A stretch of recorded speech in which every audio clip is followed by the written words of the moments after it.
नमस्कार, जय हिंद साथियों।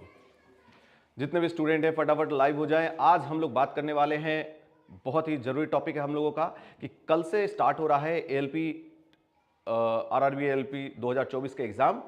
पहला दिन कल एग्जाम होना है, तो किस प्रकार से एग्जाम रहने वाला है, क्या कुछ एग्जाम में कंटेंट आने वाला है और किस प्रकार लेवल होगा इस बार एएलपी का, ये सारी चीज़ें आज मैं बताऊंगा। साथ में बताऊंगा कि हम लोग जानेंगे कि किस प्रकार से इस पेपर को हमें अटेंड करना है, क्या कुछ कठिनाइयां आएंगी और सबसे इंपॉर्टेंट बात कि किन किन टॉपिक से प्रश्न बन सकते हैं और क्या वजह है कि वहां से प्रश्न बन सकते हैं।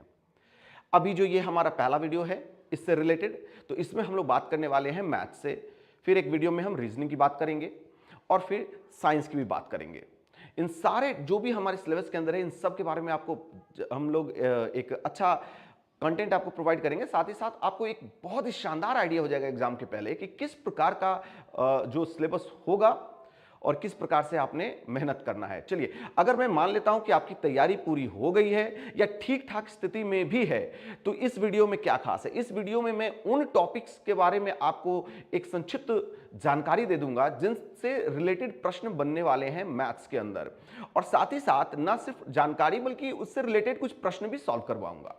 ठीक है, तो क्या कुछ टॉपिक होगा। देखिए, मैं आपको बता दूं कि 20 प्रश्न आने हैं, 75 में से 20 प्रश्न आने हैं आपके मैथ्स से। उस 20 प्रश्नों में से अब हम देख सकते हैं कि लगभग 15-16 टॉपिक वो टच कर सकता है, क्योंकि कई टॉपिक से 2-2, 3-3 क्वेश्चन भी होते हैं। 2 क्वेश्चन तो मोस्टली रहते हैं। तो वो 15-16 से टॉपिक कौन से होंगे आपके लिए।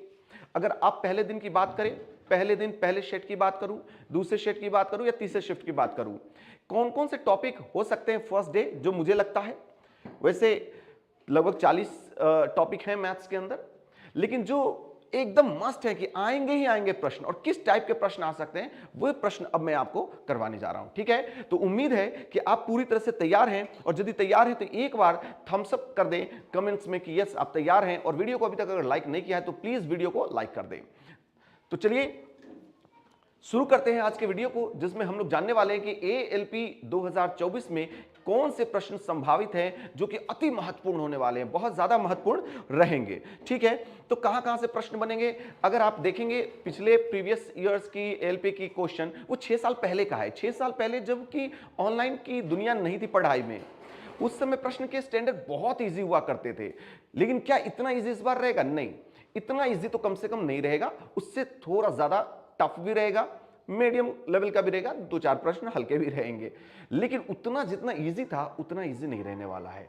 कुछ नए टॉपिक आपको देखने को मिलेंगे। वो क्या सब टॉपिक है, उन सब की जानकारी के लिए चलिए वीडियो को शुरू करते हैं। और पहले मैं समझाता हूं कि अधिकांश तौर पे जब आप प्ले करेंगे, अपने टेस्ट को ओपन करेंगे या फिर जो आप एग्जाम देने वाले हैं जब उसका पेपर ओपन करेंगे, तो आप देखेंगे आरंभ में ही आपको नंबर सिस्टम से रिलेटेड कुछ प्रश्न मिल जाएंगे।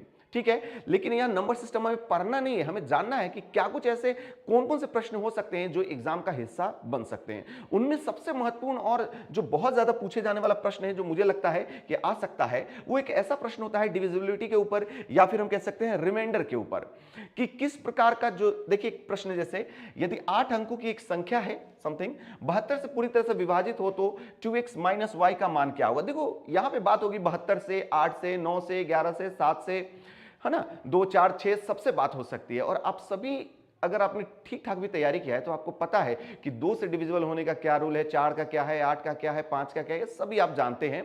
लेकिन कभी कभी क्या होता है, इन नंबर्स 13, 12 तक तो आप जान रहे हो, लेकिन कभी कभी 2 को प्राइम नंबर्स के जब जो प्रोडक्ट होता है उसके ऊपर भी कभी कभी सवाल पूछ लेता है कि 72 से कैसे, कौन से नंबर हैं जो डिवाइड होंगे। अगर डिवाइड ये नंबर हो रहा है तो जो यहां पे कुछ डिजिट गायब हैं वो डिजिट क्या होने चाहिए। अब 72 के पीछे क्या लॉजिक है? 72 के पीछे लॉजिक है भाई कि इसको अगर हम कोप्राइम फैक्टर करें, 2 भागों में से अगर हम तोड़ें तो हम देखेंगे कि 8 गुना 9 हम कह सकते हैं। क्या कह सकते हैं? 8 गुना 9। मतलब कि अगर कोई नंबर 72 से डिवाइडेड है, डिवाइड हो सकता है, डिविजिबल है, तो 8 एवं 9 से वो इंडिविजुअली जरूर डिवाइड होगा। ठीक है, अब ये 8 क्या करेगा?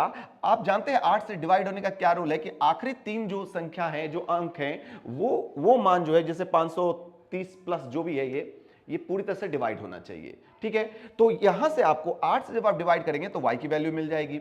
और 9 का क्या रूल है? 9 का रूल ये होता है कि सारे ये जो नंबर है उसके सारे डिजिट्स का जो सम होगा वो 9 से डिविजिबल है, तो नंबर 9 से डिवाइड हो जाता है। इसी का यहाँ पे हम लोग प्रयोग करेंगे। चलिए समझते हैं क्या होना है और फटाफट इस चीजों को देखते हैं। देखिए 8 से अगर आप इसे डिवाइड करेंगे तो 8 48 बचेगा 5, 5 पे कौन सा नंबर डालें कि वो 8 से डिवाइड हो जाए, तो 8 सते 56, यानी कि अगर y की जगह पे 6 होगा तो ही पॉसिबिलिटी है कि ये नंबर पूरी तरह से 8 से कटेगा, ये पूरा नंबर कट जाएगा, यहां पे कुछ भी उससे फर्क नहीं पड़ता। ये 536 ही वो नंबर है 30 और 40 के बीच में जो कि 8 से पूरी तरह कटता है। तो y की वैल्यू यहां से हमें मिल गई 6। अब देखें कि y के मिलने के बाद अब डिजिट का टोटल सम क्या बन रहा है, तो 8 plus 6 plus 3 plus 1 plus x plus 5 plus 3 plus 6, और ये सम जरा देखें तो 8 6 14, 14 3 17, 1 18, 5 23, 3 27 और 6 33, 33 हो गया है। तो वो कौन सा नंबर इसमें जोड़ें कि ये पूरी तरह से 814, 3 17, 18, 18 5 23 और 23 और 3 26 और 26 29 हो रहा है। ठीक है, तो 29 हो रहा है, तो 29 में कौन सा नंबर जोड़े हम कि ये पूरी तरह से डिवाइड हो जाए। 26 32 plus x, sorry 32 plus x आ रहा है, तो हम जानते हैं कि 9 से डिवाइड होने के लिए इस नंबर को क्या बनना होगा, 9 से डिवाइड होने के लिए इसे 36 बनाना होगा, यानी x की जगह पे आपको वैल्यू लेना होगा 4, x की जगह पे आपको वैल्यू लेना होगा 4। तो फाइनली y की जो वैल्यू फाइंड आउट हो रही है वो 6 है और जो x की वैल्यू पता चल रही है वो है 4। तो हमें पूछ रहा है कि 2x माइनस y की वैल्यू क्या होगी।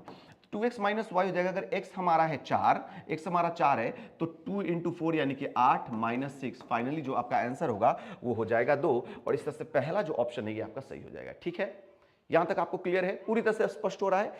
72 का लॉजिक पे आप ध्यान दें, 72 का लॉजिक क्या है कि 8 से भी कटेगा 9 से भी कटेगा, 8 जो है आपको यूनिट प्लेस पे कौन सा डिजिट है वो बता देगा, और उसके पता चलेगा 9 आप इजिली जोड़कर देख सकते हैं कि कौन सा यहाँ पे डिजिट लिया जाए, कौन सा डिजिट लिया जाए कि 9 से डिविजिबल हो जाए, तो उस तरह से आप इजीली पता कर सकते हैं। ठीक है, तो ये प्रश्न हो गया। और क्या आ सकते हैं नंबर सिस्टम से रिलेटेड क्वेश्चन, चलिए उनको समझते हैं। अब देखिए यहां पे थोड़ा सा रिमाइंडर से रिलेटेड है, यहां पे एक नंबर दे दिया है, बोला है 6 का पावर है 234, इसे जब 37 से भाग देने पर कितना शेष प्राप्त होगा। आप इस तरह के प्रश्न देखे होंगे जहां पे ये जो नंबर होता है इससे एक छोटा या एक बड़ा नंबर से डिवाइड करने पे किस प्रकार से -1 या 1 की स्थिति बनती है, उसी कंसेप्ट पे आधारित है। थोड़ा सा बदलाव कर दिया गया है। क्या किया गया है कि 6 का पावर 234, यदि हम इस 6 के पावर 234 को लिखना चाहें तो हम क्या लिख सकते हैं कि 2 इस पावर में से अगर इसको दे दिया जाए, 2 अगर हम क्या ऐसा लिख सकते हैं कि 6 की पावर 2 का पावर 117, क्या ये चीज हम लिख सकते हैं? बिल्कुल लिख सकते हैं। तो फाइनली ये है क्या, ये 36 का पावर 117, और जब इसे हम डिवाइड करेंगे 37 से तो क्या तरीका है? तरीका ये है भाई कि अगर हम एक बड़े नंबर से इस नंबर में भाग देते हैं तो हमारा जो रिमाइंडर है वो -1 का पावर 117 है।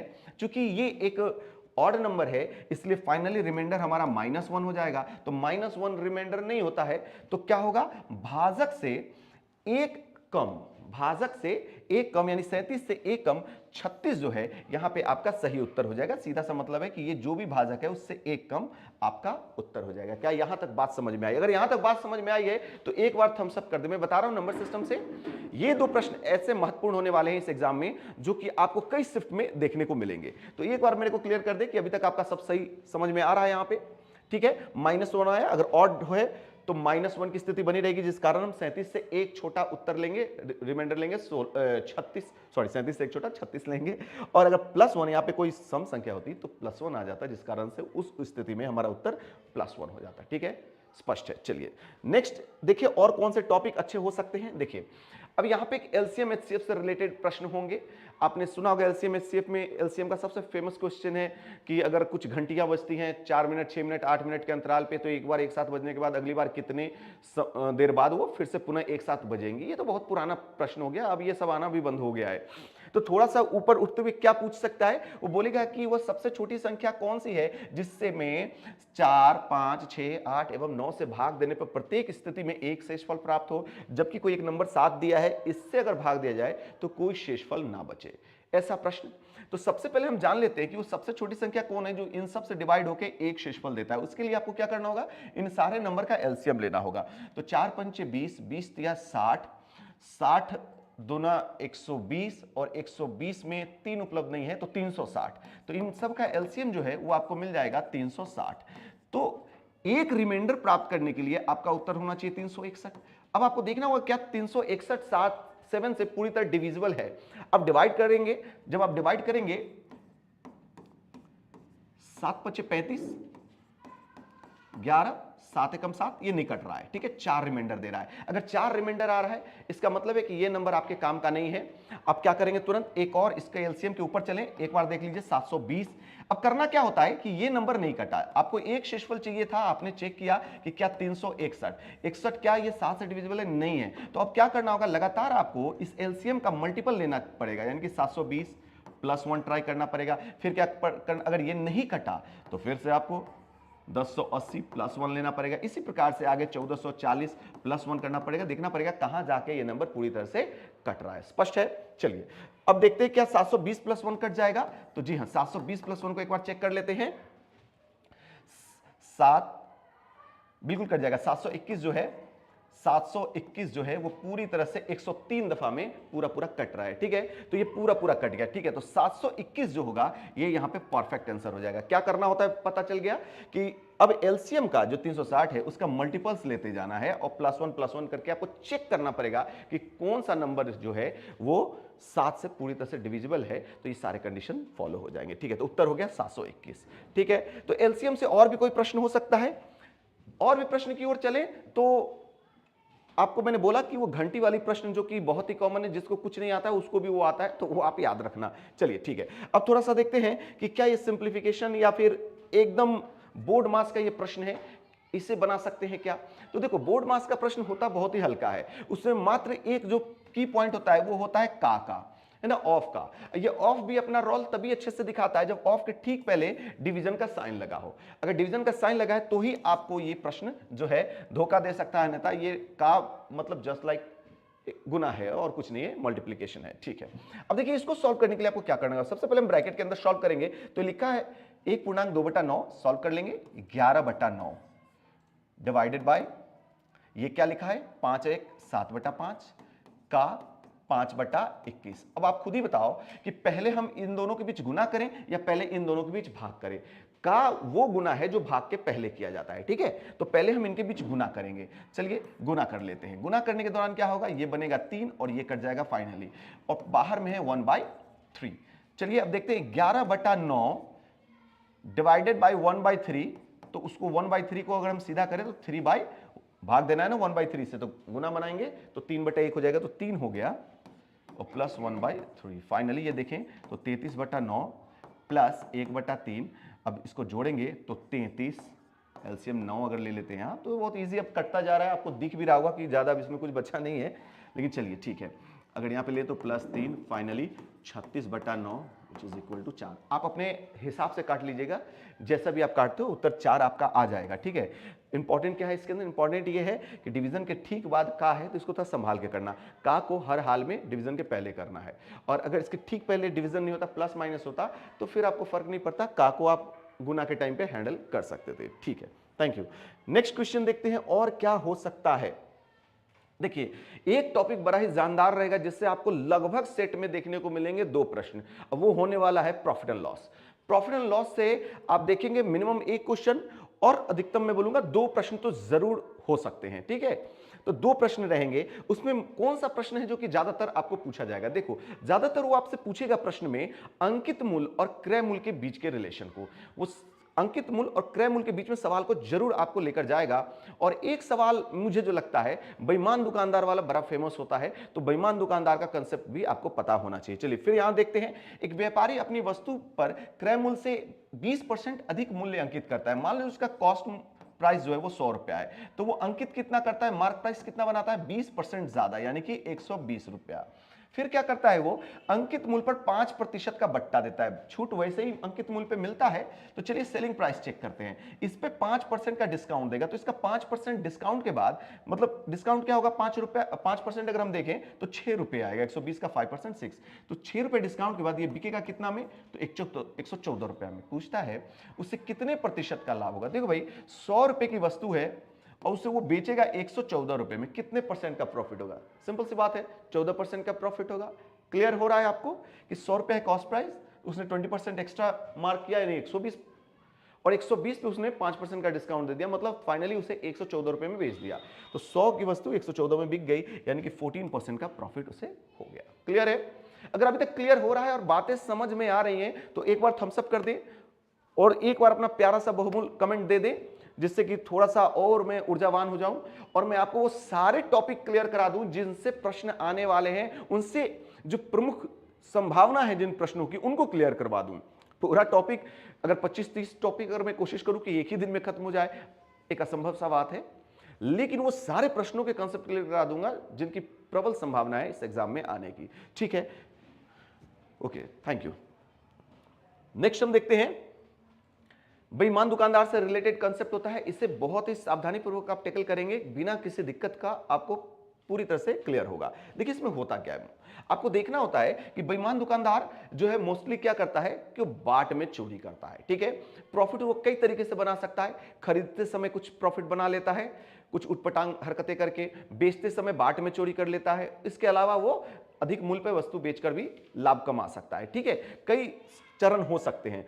फिलहाल प्रश्न में क्या दिया, एक बेईमान फल विक्रेता अपने फलों को क्रय मूल्य पर बेचता है। ठीक है, एक्स्ट्रा पैसा नहीं ले रहा, परंतु 1 किलोग्राम बाट के स्थान पर वह 800 ग्राम का बाट का प्रयोग करता है। सिंपल सी बात है, देखिए अगर एक दुकानदार है वो कह रहा है कि मैं 100 रुपए का, मान लीजिए उसका 100 रुपए प्रति किलो का कोई वस्तु है, फल है, तो कर क्या रहा है, 100 रुपए में 1 किलो वस्तु बेचने की बात करता है, कस्टमर से 100 रुपया लेता है, लेकिन उसे देता कितना सामान है, क्या 100 रुपए का सामान दे रहा है? नहीं, वो 800 ग्राम ही सामान दे रहा है, यानी कि कितना, 80 रुपए का सामान दे रहा है। बात को समझना है, कस्टमर को बोल रहा है कि ये लो 100 रुपए का 1 किलो सामान, लेकिन वो सामान दे रहा है मात्र 80 रुपए का, लेकिन कस्टमर से ले रहा है 100 रुपए, मतलब 80 रुपए की वस्तु को 100 रुपए में बेच दे रहा है, 80 रुपए की वस्तु को 100 रुपए में बेच दे रहा है। तो 80 रुपए की वस्तु को अगर 100 रुपए में बेचोगे तो लाभ प्रतिशत क्या होगा, लाभ 20, क्रय मूल्य 80 और गुना 100, फाइनली आप देखेंगे 25%।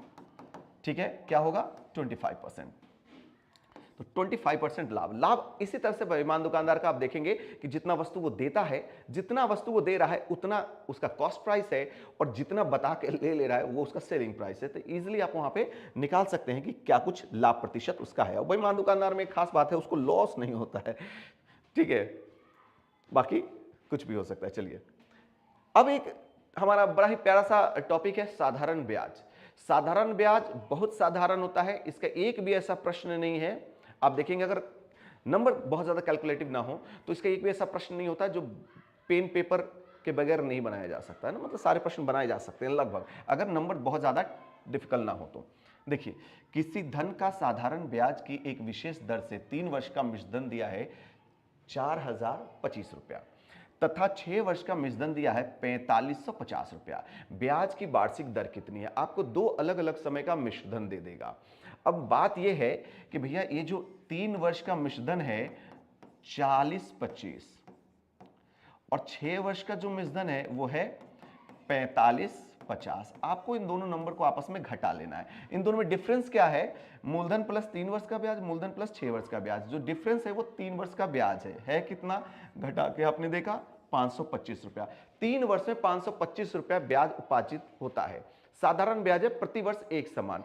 आप इसमें 3 का डिवाइड करके भी पता कर सकते हैं कि प्रति वर्ष कितना रुपया ब्याज बन रहा है। खैर, अब देखिए 3 वर्ष का ब्याज आपको पता चल गया, तो इस जो 3 वर्ष का मिश्रधन है इसमें से अगर 3 वर्ष का ब्याज माइनस कर देंगे तो हमें मूलधन मिल जाएगा। चलिए इस 425 में से 525 रुपया घटा लेते हैं, फाइनली ये बन गया 3500 रुपए।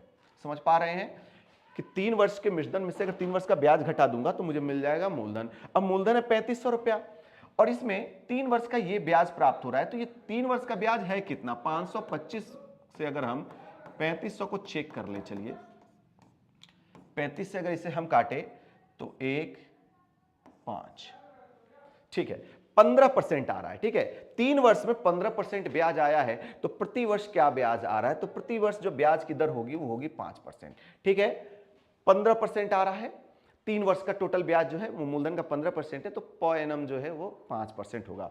स्पष्ट है आपको? ठीक है, अगर यहां तक बात समझ में आई। अब देखिए साधारण ब्याज से तो प्रश्न बनेंगे ही बनेंगे, और एक प्रश्न हो सकता है जो चक्रवृद्धि ब्याज से हो सकता है या साधारण ब्याज और चक्रवृद्धि ब्याज के रिलेशन के साथ हो सकता है। ठीक है, अब देखिए यहां पे क्या है, किसी धन का 3 वर्ष में 5% सालाना चक्रवृद्धि ब्याज की दर से मिश्रधन 9261 रुपए है, तो वह धन क्या है? एक सिंपल सा क्वेश्चन है यहां पे। और क्वेश्चन क्या है, कहता है कि कोई धन है, पता नहीं पी, और उसमें 5% अगर इंटरेस्ट मिले सालाना, तो आप इसे कई तरीके से लिख सकते हैं। पहले तो एक वर्ष में इतना हो जाएगा, फिर दूसरे वर्ष में इतना हो जाएगा धन, और तीसरे वर्ष में कुछ ऐसा हो जाएगा। ठीक है, और फाइनली जो मिश्रधन होगा ये 9261 हो जाएगा। थोड़ा बहुत यहाँ पे 21 20 21 20 और 21 20, 21 का क्यूब यहाँ पे देख लीजिए ऑलरेडी दिया हुआ है 9261।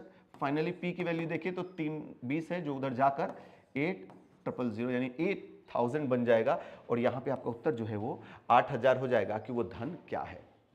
मैं मेरी टेक्निकल टीम को एक बार बोलूंगा, जरा देखिए कमेंट्स आ रहे हैं कि नहीं आ रहे हैं।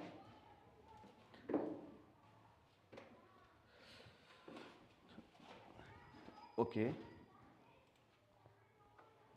ठीक है, एक बार प्लीज कमेंट कर दें कि हाँ आपको सब कुछ प्रॉपर है, ऑडियो एंड वीडियो जो है एकदम प्रॉपर चल रहा है, तो मैं इस कार्यक्रम को धड़ाधड़ आगे बढ़ाता चलूं। एएलपी का कल से पेपर स्टार्ट हो रहा है, और ये जितने भी आगे पेपर होने वाले हैं उसमें जो अति महत्वपूर्ण क्वेश्चन के टाइप होने वाले हैं, जो टॉपिक्स होने वाले हैं, उन सब को मैं आज डिस्कस करने वाला हूं। और जब तक ये चलेगा क्लास, बहुत ज्यादा लंबा नहीं जाएगा, क्योंकि मैंने सिलेक्टेड प्रश्नों को ही यहां पे उठाया है ताकि आपको सारी बातें स्पष्ट तौर पे क्लियर रहे। बहुत ज्यादा बॉर्डन नहीं डाल दूं, लेकिन इतना जरूर कर दूंगा कि जब आप एग्जाम में दे के जाएंगे तो एक बार इस वीडियो में आके कमेंट्स में थैंक्स जरूर लिख देंगे, ये मुझे पूर्ण विश्वास है। जी बिल्कुल, और जिन्होंने अभी तक सेशन को लाइक नहीं किया है प्लीज सेशन को लाइक कर दें, सेशन को लाइक कर दें। चलिए अब देखते हैं एक क्या टॉपिक हो सकता है। वो हमारा मेंसुरेशन में 2D हो सकता है, यानी कि क्षेत्रमिति हो सकता है, एरिया हो सकता है, और एरिया से रिलेटेड प्रश्न तो आएंगे ही आएंगे। अब उसमें चाहे वो ट्रायंगल के ऊपर कोई सिंपल सा क्वेश्चन हो, चाहे कुछ मिश्रण हो, जैसे मिश्रण का मतलब है कि ट्रायंगल के अंदर कुछ सर्कल बना देना, या सर्कल के अंदर ट्रायंगल बना देना, या फिर ऐसा भी कुछ प्रश्न हो सकता है कि 14 सेंटीमीटर भुजा वाले एक वर्ग के विकर्ण के कटान बिंदु को केंद्र मानकर किसी एक भुजा की ओर चाप खींचा जाता है, तो चाप द्वारा घिरे हुए भाग का क्षेत्रफल क्या होगा। पूरी बात यह हो रही है कि कोई इतना भुजा वाला वर्ग है, मान लेता हूं कि यह वर्ग है, एक वर्ग मैंने बनाया, और इनके विकर्णों के कटान बिंदु को अगर आप केंद्र मान के अगर चाप खींचेंगे, मतलब परिवृत्त जैसा, तो कुछ ऐसा खींचेगा। अब पूछ रहे जो चाप खींचा है, चाप द्वारा घिरे हुए भाग, इस भाग का क्षेत्रफल पूछ रहा है, इस भाग का क्षेत्रफल पूछ रहा है। अब ध्यान से सुनिएगा, जो मैं बता रहा हूं आपको एग्जाम में बहुत काम आएगा, और आगे कभी भी अगर आप मैथ्स का कोई भी सेट लगाएंगे, जीवन भर ये काम का चीज है। ठीक है, क्या है वो सुनिए। अगर किसी स्क्वायर के ऊपर परिवृत्त खींचा जाता है, तो याद रखिएगा स्क्वायर का एरिया और इस सर्कल का एरिया, इन दोनों के बीच विशेष रेशियो होता है 7:11 का। यानी कि अगर आपका जो ये स्क्वायर है ये 7 यूनिट है, तो ये सर्कल टोटल 11 यूनिट रहता है। 7 इसके पीछे, एक यहां, एक यहां, एक यहां, एक यहां। मेरे कहने का मतलब है कि जो चाप का क्षेत्रफल होगा ना, इस स्क्वायर के क्षेत्रफल का 7वां भाग होगा। क्या बात समझ में आ रहा है? मतलब इस प्रश्न के अंदर जो स्क्वायर का एरिया अगर 7 है, तो इस चाप का एरिया क्या होगा? 1 होगा। बहुत ही लाजवाब कंसेप्ट है, रख लो पॉकेट में, नोट कर लो। ठीक है, अब क्या होगा, स्क्वायर का एरिया निकालने के लिए आपको पूरी व्यवस्था दी गई है। स्क्वायर का एरिया होता है भुजा स्क्वायर, ए स्क्वायर 14 14 196। ठीक है, और इसका 7वां भाग आपने चाहिए, 7 से भाग दे देंगे। ठीक है, 7 14 8 7 56। ठीक है, 28, यानी कि 28 इकाई, वर्ग इकाई सेंटीमीटर दिया है, तो square centimetre will be your answer. कहां है? यहां है। क्या बात समझ में आ रही है? मजा आया हो तो एक बार मेरे को लाइक करके कमेंट में बता दो कि बिल्कुल समझ में आया, मजा आ गया। स्क्वायर के साथ अगर एक चाप बना रहा है, तो एक सीधा सा कंसेप्ट है, कनेक्शन है कि अगर ये 7 यूनिट है एरिया आपके स्क्वायर का, तो इसके ऊपर चारों तरफ हर एक चाप एक एक यूनिट का होगा, और सर्कल टोटल 4 बाहर और 7 पीछे, यानी कि 11 यूनिट होगा। स्पष्ट है? चलिए ठीक है, थैंक यू शिवम, प्रभा, कृष्णा, संपत, निकू, साबिया, आप सभी का बहुत बहुत धन्यवाद जो आप सभी इस के पीछे मेरे को धन्यवाद आप सभी का जो आप मेरा हौसला बढ़ा रहे हैं। और मैं भी यहां जो खड़ा हूं आपका हौसला बढ़ाने के लिए खड़ा हूं कि मेरे दोस्त यकीन मानो पेपर आपका अच्छा जाएगा, क्योंकि सीवीटी 1 के लिए मैं आपको एक बात स्पष्ट कर दूं, सीवीटी 1 में लगभग 19,000 के आसपास सीट है और 19,000 के सीट के कारण अगर इसका 15 गुना जो बच्चों का सिलेक्शन होना है, यानी कि लगभग 3 लाख स्टूडेंट्स का सिलेक्शन होना है और फॉर्म ही भरे गए हैं मात्र 20 लाख, मात्र नहीं है, बड़े नंबर हैं, लेकिन आप देखिए तो 3 लाख स्टूडेंट का लगभग सिलेक्शन होना है और अगर आप 3 लाख के अंदर नहीं है तो फिर आप कहां हैं?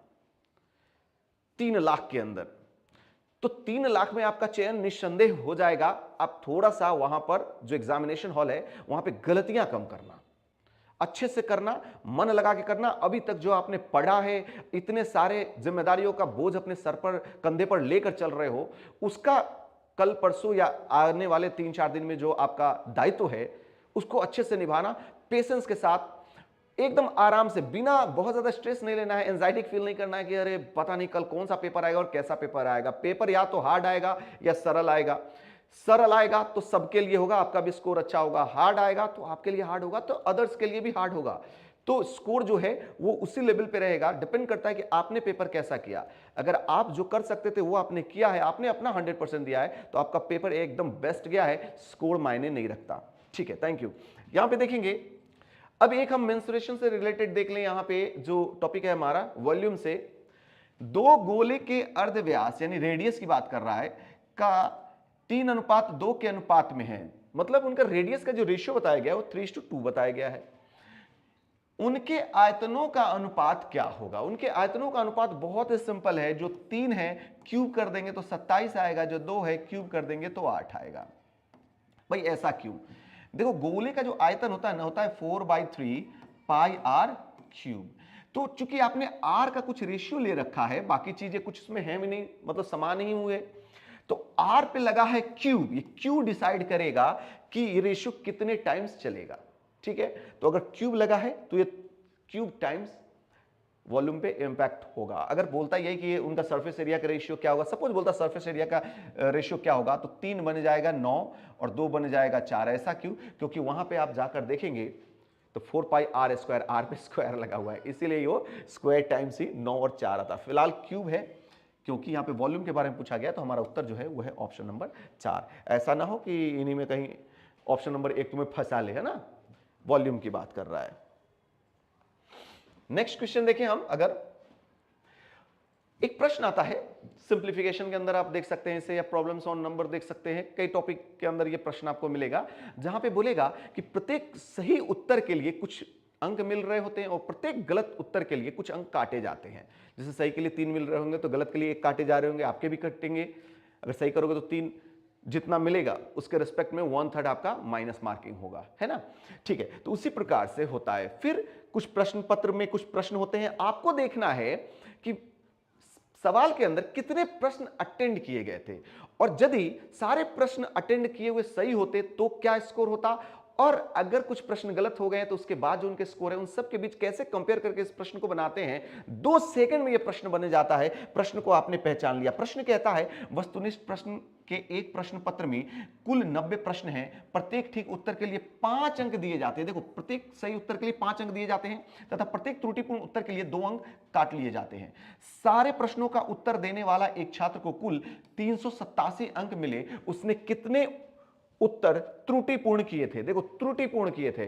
ठीक है, इसको बनाने की एकदम सरल विधि समझा दूं। देखो, 90 प्रश्न अटेंड किया था, अगर सारे प्रश्न सही होते तो उसे कितना नंबर आता? आप बोलेंगे 90 गुना 5 450 आ जाता सर जी, लेकिन उसे आया कितना? तो 387। बस जितने पूरे सही होने पे आने चाहिए थे माइनस जितना उसे आया, डिवाइडेड बाय इन दोनों नंबर्स का 5 और 2 का सम नीचे में लिख देना है 5 + 2 और इसको सॉल्व कर लेना है। ये होंगे त्रुटिपूर्ण प्रश्न। ये होंगे किसके लिए? ये होंगे त्रुटिपूर्ण प्रश्न।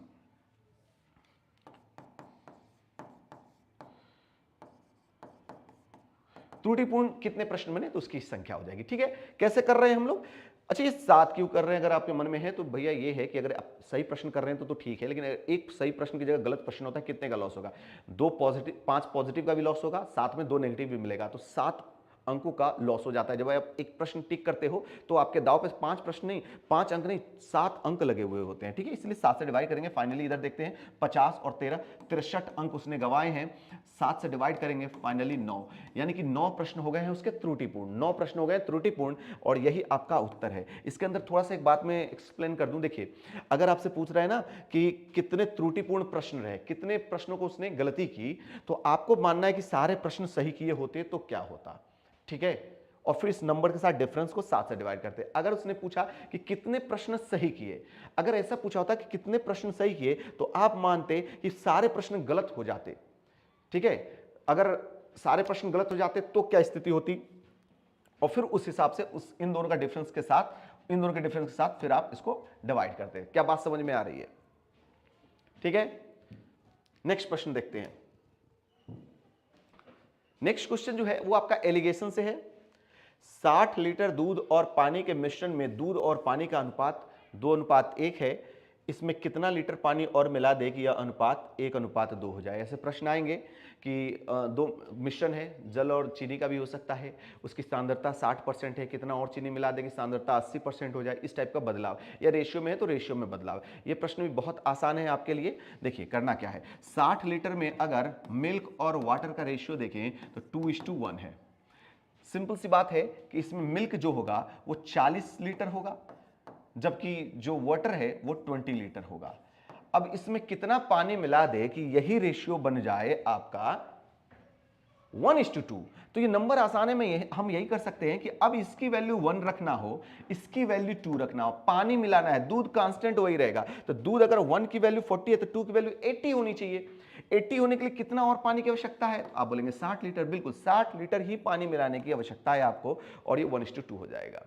बहुत सिंपल सा आंकड़ा है, आप इसको इस तरह से डील कर सकते हैं। नहीं तो फिर आपको लिखना पड़ता कि चलो भैया दूध है 40, पानी है 20, कितना पानी और मिलाएं कि नया अनुपात ये हो जाए। कुछ अदर ऐसा रहता जो आप डील नहीं कर सकते तो वहां पे लिख देते एक्स की वैल्यू खट्टाक से आपके पास। क्लियर है? और इजी है तो आप ऐसे भी निपटा सकते हो, तुरंत सामने सामने पता चल गया। ठीक है, स्पष्ट है? ओके, यहां तक प्रश्न समझ में आ गया तो एक बार फिर से मेरे को कमेंट में बताएं कि हाँ प्रश्न सही चल रहे हैं और आपको पूरी बात समझ में आ रही है, स्पष्ट तौर पे समझ में आ रही है। चलिए, धन्यवाद, थैंक यू। ठीक है, नेक्स्ट प्रश्न की ओर चलते हैं। 2 बर्तनों में दूध और पानी का, देखो ये जो है ना मिश्रण का सबसे खतरनाक सवाल है, खूब पूछा जाता है, लेकिन कई स्टूडेंट्स को मतलब उसको इनिशिएट ही नहीं कर पाते, शुरुआत ही उनका फंस जाता है। क्यों? 2 बर्तनों में दूध और पानी का अनुपात दिया है इतना और इतना है, ठीक है, और फिर बोलेगा कि उन मिश्रणों को तो अनुपात में दोनों मिश्रणों को मिलाया जाए ताकि नए मिश्रण में दूध और पानी का अनुपात, बोलता है कि उन्हें किस अनुपात में मिलाया जाए कि अब जो नया मिश्रण बने उसमें 2:1 का उनका रेशियो हो जाए। प्रश्न आसान है, समझिएगा क्या बोल रहा हूं। पहली स्थिति में हमें देखना है कि दूध और पानी में पूरे मिश्रण के अंदर दूध कितना भाग है। तो अगर 3 है दूध, 2 है पानी, तो टोटल 5 हिस्से में जो दूध है वो 3 हिस्सा है, यानी पूरे मिश्रण के अंदर दूध की मात्रा है 3/5। वहीं दूसरे वाले बर्तन में हम देखें तो दूध है 7/7, 10। ठीक है, एलिगेशन लगाएंगे और इन दोनों के मिश्रण से जो मिश्रण हमें चाहिए वो चाहिए कि 2 हिस्सा दूध 1 हिस्सा पानी, यानी कि 2/3 भाग जो है वो मिश्रण के अंदर दूध चाहिए। इसमें एलिगेशन चलिए लगा देते हैं। इन दोनों का डिफरेंस अगर हम देखें तो यहां पे 3, 5, 2, 3, तो 9, 10, 1/15। यहां पे देखें 21, 20, 1/30। सिंपल करेंगे, सिंप्लीफाई करेंगे, 30 इधर जाएगा, 15 इधर जाएगा, तो 1:2, फाइनली आपको मिलेगा 1:2। उत्तर क्या आना चाहिए? 1:2। यहां पे ऑप्शन नंबर 2 जो है वो आपका सही उत्तर है। और एक एग्जाम के ऑप्शन के बारे में थोड़ा सा यहां पे बोलूंगा। क्या होता है, अक्सर आप देखेंगे कि अगर 1:2 रेशियो में आंसर है तो उससे पहले एक ऑप्शन जरूर 2:1 डाल देगा, कि अगर आपने बनाने में थोड़ा सा भी इधर उधर हो गए हो ना तो आप 1:2 के साथ ही 1:2 आपका आंसर है। अगर आप गलती कर गए हो तो 2:1 के साथ चले जाओगे, है ना। वो आपको भनक भी नहीं लगने देगा कि एक ऑप्शन जो है वो 1:2 भी है, वो 2:1 में ही आपको फंसा लेगा। क्या ये बात जो कह रहा हूँ वो समझ में आ रहा है? और अगर आपने टेस्ट इससे पहले बहुत सारे लगाए होंगे तो आपने इस चीज़ को फील भी किया होगा। चलिए, छोटी मोटी गलतियां हैं, इसको सुधारते रहेंगे अपने, ठीक है। 1:2 will be your right answer, ठीक है। तो मैंने कहा कि एलिगेशन वो टॉपिक जरूर रहने वाला है जिससे प्रत्येक एग्जाम के प्रत्येक शिफ्ट में पेपर में ये प्रश्न आएगा, कुछ ना कुछ प्रश्न आएगा। इनमें से ये दो जो प्रश्न मैंने बताया ये अति महत्वपूर्ण है और बहुत ज्यादा प्रबल संभावना है इनके आने की। और आगे बढ़ते हैं, एक और प्रश्न देखते हैं।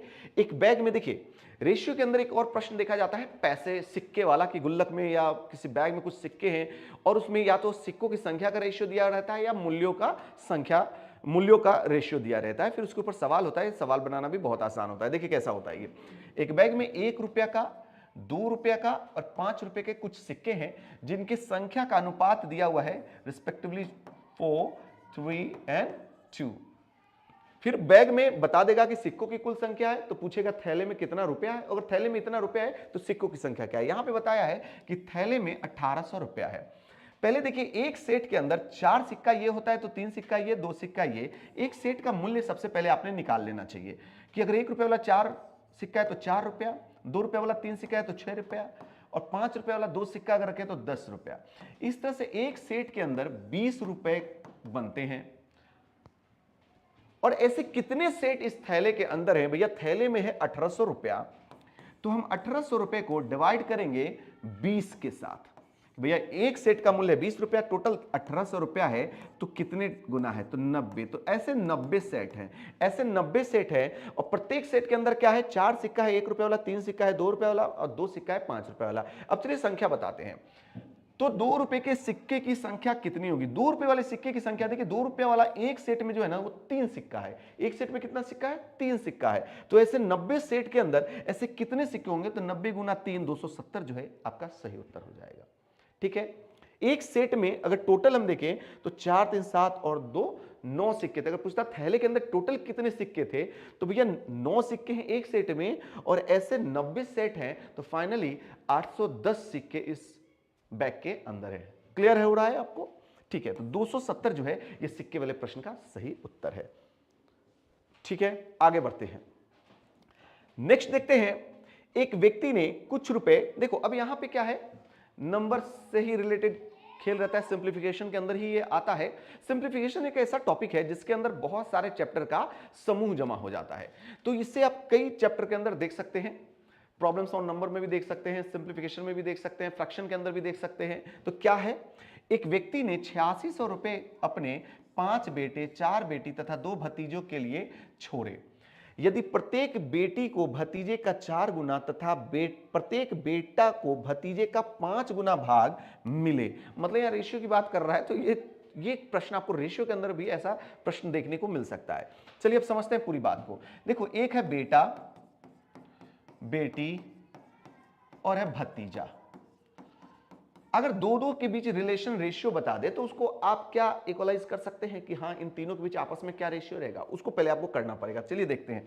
5 बेटे, 4 बेटी, 2 भतीजे के लिए छोड़ दिया। यदि प्रत्येक बेटी को भतीजे का 4 गुना, भतीजा को अगर 1 मिलेगा तो बेटी को मिलेगा 4 गुना, तथा प्रत्येक बेटा को भतीजे का 5 गुना, तो भतीजा 1 है तो बेटा को मिलेगा 5 गुना, यानी कि 5 यूनिट। इससे 1 यूनिट मिलेगा तो इसे 4 यूनिट मिलेगा, इससे 5 यूनिट मिलेगा। समझिएगा इस बात को, आप इसमें x लगा के वो रुपए भी मान सकते हैं, ठीक है। अब कहता है कि भैया देखो बेटा कितना था? 5 था। प्रत्येक बेटा को अगर 5 यूनिट मिल रहा है तो 5 बेटा है उसके पास, तो 25 यूनिट तो यही सब ले जाएगा। 4 रुपया मिल रहा है, अगर 4 यूनिट बेटी को मिल रहा है, 4 बेटियां हैं, मल्टीप्लाई करिए, 16 यूनिट बेटियों के पास जाएगा। और भतीजा को जो है 2 भतीजा है, 1-1 यूनिट लेगा तो 2 यूनिट ये भी लेगा। फाइनली जो बंटवारा होगा 25 और 16, 41 और 2 43 यूनिट में बंटवारा होगा। चलिए 43 यूनिट टोटल धन है जिसकी वैल्यू क्या बताई गई है? 8600। तो अगर 43 यूनिट की वैल्यू 8600 है तो 1 यूनिट की वैल्यू क्या है? काट दिया 200। 1 यूनिट की वैल्यू है 200। अब ध्यान से सुनिए, पूछ क्या रहा है? पूछ रहा है प्रत्येक बेटी को क्या भाग मिलेगा? प्रत्येक बेटी को, भैया देखो बेटी को जो है ना, प्रत्येक बेटी को 4 यूनिट मिल रहा था, प्रत्येक बेटी को 4 यूनिट मिल रहा था। 1 यूनिट की वैल्यू आई है 200, तो 4 यूनिट की वैल्यू कितनी हो जाएगी? वो हो जाएगा 800। समझ में आ रहा है? 1 यूनिट की वैल्यू आई है 200, तो 4 यूनिट की वैल्यू आ गई है 800। बोलता कि बेटियों को कुल कितना धन दिया गया, तो हम देखते हैं कि एक बेटी को 4 यूनिट दिया गया है और 4 बेटियां थी इसलिए 16 यूनिट दिया गया था। जहां पे अगर 1 यूनिट 200 है तो 16 यूनिट के लिए 3200 रुपया देना पड़ता। चलिए, प्रश्न के अकॉर्डिंग 800 रुपया आपका परफेक्ट आंसर है। स्पष्ट हो रहा है? ये ऐसे प्रश्न है जो कि लगभग शिफ्ट में इसी प्रकार से टूट टूट कर आएंगे। जैसे इसी का एक हिस्सा हो सकता है कि कोई व्यक्ति अपने आय का जो अलग अलग हिस्सा जो है वो खर्च करता है और फाइनली उसके पास कुछ रुपए बच जाते हैं। कुछ उसी से मिलता जुलता ये प्रश्न है। प्रश्न बिल्कुल अलग है लेकिन उन्हीं सबका भाई बहन है ये सब। ठीक है, एक बार जरा मैं चैट बॉक्स को देख लूं कि क्या चैट कंटिन्यू चल रहा है। तो हाँ, बिल्कुल चल रहा है। ठीक है, थैंक यू। फटाफट अब जो प्रश्न है उन सारे टॉपिक को देख लो। देखो, एक यहां पे मैंने टाइम एंड वर्क से रिलेटेड प्रश्न लिया है, जिसे कंपाउंड प्रोपोर्शन के अंदर भी आप देखते हैं, मिश्र समानुपात के अंदर जहां आदमी का समूह कुछ कार्य कर रहा होता है, उसी से रिलेटेड है। देखिए, किसी कार्य को 5 पुरुष 12 दिन में और 9 महिलाएं 20 दिन में कर सकती हैं। 5 पुरुष को लगता है 12 दिन, जबकि 9 महिलाएं इसी काम को करते हैं 20 दिनों में। 6 पुरुष और 12 महिलाएं इससे मिलकर कितने दिन में कर लेंगे? देखो, यहां पे क्या होता है, शुरुआत में ऐसे आंकड़े देते हैं जहां पे आप इनमें m और w की रेशियो निकाल लो भाई। सबसे पहले m upon w, m upon w है 9 गुना 20 और इधर से जाएगा 60, 12 पंचे 60, काट दिया 3, 3 से काट दिया 3। फाइनली मैन अपॉन विमेन का जो रेशियो आप देख रहे हैं वो है 3:1, 3:1, यानी पुरुष जो है वो ज्यादा कार्यकुशल है महिला से 3 गुना। अब देखिए, टोटल वर्क आपका यहां पे दिया हुआ है, या फिर ये भी आपका टोटल वर्क है। किसी एक को उठा लेते हैं, चलिए फर्स्ट वाले को उठा लेते हैं कि 5m × 12 इतना वर्क है। और करने कौन जा रहा है? सो सुनिए, 6 पुरुष और 12 महिलाएं, 6 पुरुष और 12 महिलाएं कितने समय में काम समाप्त हो जाएगा? चलिए m और w की जगह इन रेशियो को पुट करते हैं, तो 5 गुणा 3 यानी कि 15 × 12 डिवाइडेड बाय मेल का वैल्यू है 3, तो 3 छक 18 प्लस वुमेन की 1 है तो 12, तो नीचे हो गया 30, 15 दूना 30, 2 12 ये 6, तो 6 दिन जो है ये कार्य चलेगा। प्रश्न ये वाला जो है कि अलग अलग एफिशिएंसी के 2 टाइप के लोग होते हैं, उनकी संख्या के ऊपर सवाल रहता है। तो इन प्रश्नों को बनाने के लिए सबसे पहले आपको आवश्यक होता है कि आप मेन और वुमेन अगर है तो मेन और वुमेन का आपको रेशियो निकालना होता है एफिशिएंसी का, और उसके बाद आप उसको वैल्यू को पुट कर देते हैं कि टोटल इतने लोगों का काम था और इतने लोग करने गए हैं। इजिली डिवाइड होकर पता चल जाता है कि कितने दिनों में कार्य समाप्त होगा। ठीक है, क्लियर है? चलिए नेक्स्ट क्वेश्चन देखते हैं। अब यहां पे देखिए, एक आयु से रिलेटेड प्रश्न है। आयु से, यानी कि आयु से, ये आयु के अंदर भी आपको देखने को मिल सकता है और आपको ये मिल सकता है एवरेज के अंदर भी। मुझे लगता है कि एवरेज में ज्यादा सुटेबल है। किसी स्कूल के 10 शिक्षकों में से एक शिक्षक रिटायर हो जाता है। देखो, ये एवरेज के अंदर खूब पूछा जाता है ये सवाल, और एग्जाम में भी बहुत ज्यादा होगा। इसमें होता क्या है कि एक आंकड़ा आपका रिप्लेस होता है, और जब भी आंकड़ा रिप्लेस होगा किसी दूसरे आंकड़े के साथ, तो आपका एवरेज इंक्रीज करेगा या डिक्रीज होगा? इंक्रीज करेगा। कब? जब नया आंकड़ा प्रीवियस आंकड़े से बड़ा होगा तो एवरेज इंक्रीज करेगा, जबकि नया आंकड़ा अगर प्रीवियस आंकड़े से छोटा होगा तो एवरेज डिक्रीज करेगा। और इसको कैसे बनाना चाहिए? तो देखिए, किसी स्कूल के 10 शिक्षकों में से एक शिक्षक रिटायर हो जाते हैं और इसके स्थान पर 25 वर्ष की आयु का एक नया शिक्षक नियुक्त हो जाता है। नया लड़का आया, नियुक्त हुआ। नतीजा, इसके परिणाम स्वरूप शिक्षकों का औसत आयु 3 वर्ष कम हो जाता है। शिक्षकों का आयु 3 वर्ष, औसत आयु 3 वर्ष कम हो जाता है। रिटायर होने वाले शिक्षक की आयु क्या है? जब भी रिप्लेसमेंट की बात हो तो मेरे दोस्त सुनिएगा, पहले जो आंकड़ा बताया गया होगा, ठीक है, या फिर रिप्लेसमेंट की बात है तो जो व्यक्ति पुराना था, जो गया है, जो आउट हुआ है, उसकी आयु क्या होगी? तो उसकी आयु लिखना है, उसकी आयु x प्लस कितने लोग थे, 10 शिक्षक थे, इनटू कितना औसत में वृद्धि या कमी हुआ। चूंकि 3 वर्ष की वृद्धि हुआ है तो +3 से गुना करेंगे, कमी होता तो -3 से गुना करते, बराबर होता है नया आंकड़ा, नया वाला शिक्षक। और नया वाला शिक्षक है कितने वर्ष का? तो 25। फिर से देख लीजिए, जब भी रिप्लेसमेंट होगा पुराने आंकड़े में आपको ऐड करना है ये नंबर, या फिर दूसरे तरीके से मैं बोलूं कम हुआ था, माफी चाहूंगा, यहां पे कम हुआ था -3, ठीक है, तो ये हो गया x - 30 बराबर 25, सो x बराबर 55। यानी कि जो पुराना टीचर था वो 55 वर्ष का था। मैं फिर से समझा रहा हूं, देखिए जब भी एक आदमी रिप्लेस होगा आपको करना क्या है, जो पुराना वाला आंकड़ा था जो पहले से था ग्रुप में, उसके आंकड़े के अंदर आपको ऐड करना होता है कि लोगों की संख्या इनटू वृद्धि या कमी जो भी है प्लस माइनस के साथ बराबर वो नया वाला आंकड़ा जो कि अब अंदर आया है ग्रुप में। इसको आप रखेंगे इजी वे में, आपको पता चल जाएगा कि पुराना व्यक्ति कितने वर्ष का था या पुराना वाला डेटा कितने वर्ष का था। फिलहाल है 55 वर्ष का और 55 वर्ष यहां पे आंसर हो गया। ठीक है, मैं चाहता हूं कि सिर्फ एग्जैक्टली यही फिगर तो नहीं आएगा, फिगर बदलेंगे। तो फिगर बदलेंगे तो जब तक कंसेप्ट को नहीं समझेंगे तो हो सकता है कहीं फंस जाएं। तो मैं ये नहीं चाहता कि अगर इसमें से प्रश्न जो कि आएंगे तो आप फंसो, है ना। सारे प्रश्न आएंगे ऐसा भी नहीं है, लेकिन इसमें से प्रश्न तो आएंगे ही आएंगे, काफी प्रश्न आएंगे, आप देखेंगे। ठीक है, नेक्स्ट अब यहां पे हम देखते हैं